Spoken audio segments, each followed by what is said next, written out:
Hi viewers, welcome to Saravana Bhava YouTube channel. In this video, we discuss about direct speech and indirect speech. In the video, we will direct and indirect speech key points and example. Then rules. First, what is direct speech? Direct speech when we quote someone exact words. First, direct speech அப்படின்றது யாரோ ஒருத்தவங்க பேசுகிறாங்க, first person, second person, third person, யாராக வேணாலும் இருக்கலாம். அவங்க என்ன பேசுகிறாங்களோ அதில் ஒரு துளி கூட, ஒரு ட்ராப் கூட அந்த வேர்ட்ஸை சேஞ்ச் பண்ணாமல் அவங்க சொன்ன வேர்டை எடுத்துகிட்டு கொட்டேஷன் பண்ணணும். அதாவது யூஸ் கொட்டேஷன் மார்க். கொட்டேஷன் மார்க்குள்ளே அவங்க சொன்ன வேர்டை போடுறது தான் டைரக்ட் ஸ்பீச்சு. கீ பாயிண்ட்ஸ் பாருங்கள். கொட்டேஷன் மார்க்ஸ் யூஸ் பண்ணணும், தென் பஞ்சுவேஷன் யூஸ் பண்ணணும்.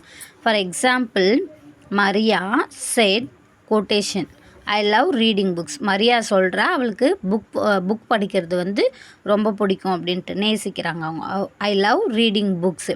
இப்போது மரியா என்ன சொல்லியிருக்காங்கன்னா ஐ லவ் ரீடிங் புக்ஸ். அவங்க சொன்னதை எதுவுமே சேஞ்ச் ஆகாமல் ஸ்ட்ரெயிட்டாக அதை கொட்டேஷன் பண்ணி காட்டுறது direct speech. The teacher set you need to study for the exam. Teacher சொல்லியிருக்காங்க நீங்கள் ஸ்டடி நீங்கள் எக்ஸாமுக்கு கண்டிப்பாக படிக்கணும் அப்படின்னு சொல்லிட்டு. அப்போது டீச்சர் என்ன சொன்னாங்களோ you need to study for the exam, அதை கொட்டேஷன் பண்ணி நீங்கள் கம்மா கொடுத்து லாஸ்ட்டு ஃபுல் ஸ்டாப், அதாவது இந்த பஞ்சுவேஷன் மார்க்லாம் யூஸ் பண்ணுறது டைரக்ட் ஸ்பீச். அப்படியே பாருங்கள் indirect speech. Indirect speech also known as reported speech. அதாவது நம்ம ரிப்போர்ட் பண்ணோம் இல்லையா, அவங்க இதை சொல்கிறாங்க இப்படி எப்படின்னு. அப்போது அவங்க என்ன சொல்கிறாங்கன்றத நம்ம கொஞ்சம் சேஞ்ச் பண்ணி சொல்லுவோம். அதுதான் இன்டைரக்ட் ஸ்பீச்சு. இதில் மெயின் ஃபீச்சர்ஸ், அதாவது கீ பாயிண்ட்ஸ் என்னென்னு பாருங்கள். No quotation mark. அங்கே கொட்டேஷன் மார்க் யூஸ் பண்ணுவோம், அதுக்கு ஆப்போசிட்டாக எங்கள் கொட்டேஷன் மார்க் யூஸ் பண்ணக்கூடாது. ப்ரொனவுன் சேஞ்ச் ஆகும், தென் டென்ஸும் சேஞ்ச் ஆகும். ப்ரொனவுன் அப்படின்றது நமக்கு என்னன்னு தெரியும். இன்ஸ்டீட் ஆஃப் நவுனை தான் நம்ம ப்ரொனவுன் சொல்வோம். இந்த ப்ரொனவுன் சேஞ்ச் ஆகும், டென்ஸு சேஞ்ச் ஆகும். ஃபார் எக்ஸாம்பிள், அந்த எக்ஸாமில் இருந்தே தான் நம்ம இதை வெரிஃபை பண்ணி பார்க்க போகிறோம்.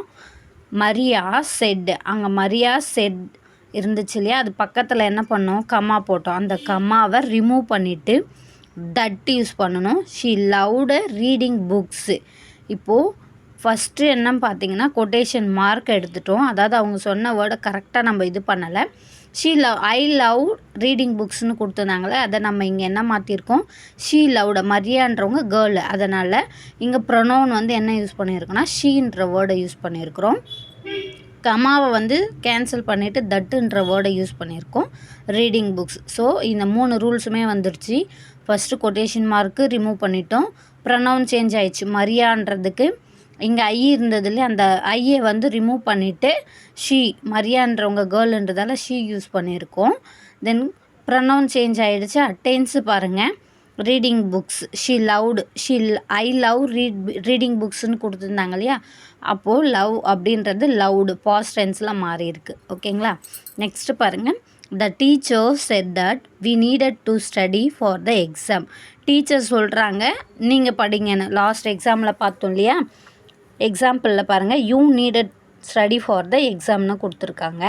ஸோ டீச்சர் யூ நீடட் ஸ்டடின்னு சொன்னதை நம்ம என்னன்னு சொல்கிறோன்னா we needed to study for the எக்ஸாம்னு கொடுத்துருக்கோம். அப்போது டீச்சர் சொன்ன வேர்டை அப்படியே கொட்டேஷன் பண்ணாமல் அவங்க என்ன சொன்னாங்கன்னா கொஞ்சம் இந்த pronoun quotation mark tens change பண்ணி சொல்கிறதால இது இன்டைரக்ட் ஸ்பீச். இன்னும் சம் ரூல்ஸை நெக்ஸ்ட் வீடியோவில் பார்க்கலாம். என்னோடய சேனல் உங்களுக்கு பிடிச்சிருந்ததுன்னா லைக் பண்ணுங்கள், சப்ஸ்கிரைப் பண்ணுங்கள், ஷேர் பண்ணுங்கள். தேங்க்யூ ஃபார் வாட்சிங்.